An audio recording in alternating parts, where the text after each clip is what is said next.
Hey everybody, in this video we're going to be covering the backward or reverse elbow. We're going to call it the backward elbow. We have in previous videos called this a reverse elbow, but it got a little bit confusing. So when we think about it being a backward, that means it's moving toward our back, or we're using the back of our elbow, okay?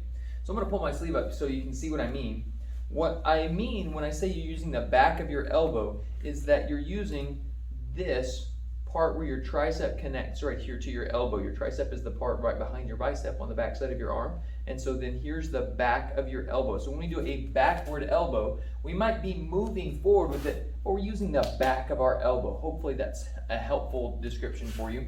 So a couple of ways that we might use this is on somebody who's beside us. We can take the back of our elbow and drive it around, okay? If they're behind us, we can turn and strike into them, right? Maybe they've got us wrapped up here and we can use that elbow down low, okay? And strike into that body, all right? So there are a couple of great ways that we can use this. Now let's talk about the form of this particular technique. When you do it in Kibon, when you're standing in class, you're gonna be in a fighting stance or a forward stance or maybe a walking stance, any number of different stances, but it doesn't really matter too much about your feet. What matters is you get your upper body going. Okay, so what we're gonna do is we're gonna take our lead hand, we're gonna pull it across our body so that we have our body torquing up so that we can pull forward, okay? From here, we're gonna act like we're pulling a lawnmower, okay? We're trying to start the lawnmower, right? We're pulling. So this hand goes across our body, we're gonna pull forward, boom. And as we do that, our weight's gonna shift from our rear leg to our lead leg. So as I'm moving toward the bag here, I don't want to keep my weight back here and try to strike. It's really difficult to do that. Instead, I want my legs to shift with me. So if I'm in just a chumbi stance here, I'm going to pull this back like I'm grabbing that lawnmower string, okay? And then as I go to strike the bag, boom, I want my weight to shift forward. Now, super important here, I don't want your weight to shift so far forward that you're off balance. If you are shifting outside of your own base, you're going too far. You're too far away from your target to use this strike.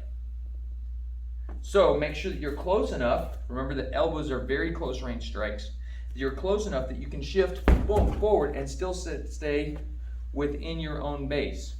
You can widen your base if you need to, depending on where you're at, okay? Maybe I want to do this from a fighting stance, so I do a little bit wider fighting stance and I turn, boom, and I strike. But again, my head does not go past the end of my toes here so that I stay within my own base and I stay balanced. Super important things here when you strike with this, your palm should be facing down so that when you strike, you're pulling and exposing all of that bone there on the end of your elbow. You should not swing your arm out like a hammer fist. It should stay close to your chest. Your range should be controlled so that you know exactly how far you need to be to throw this strike. You shouldn't be reaching out or too close to use it, okay? You should be aware of your ranges there. You should always hit with the back of your elbow, and you shouldn't spin your body unless you're doing this with an attacker behind you where you're striking back. In which case, I really expect those hips to rotate so that you're getting good power. Remember that power starts from the ground and comes through our hips. Our hips are where we get power, okay, by torquing and using those leg muscles and lower abdominal muscles to apply torque to our strikes. All right, guys, there's your reverse elbow. I hope that's helpful. Please try practicing that at home. Maybe even just get against a wall and just tap, tap, tap. Or have a parent hold a pad or a pillow so you can stand beside it and strike into it. All right, guys, keep training, keep growing. We'll see you guys in the next one.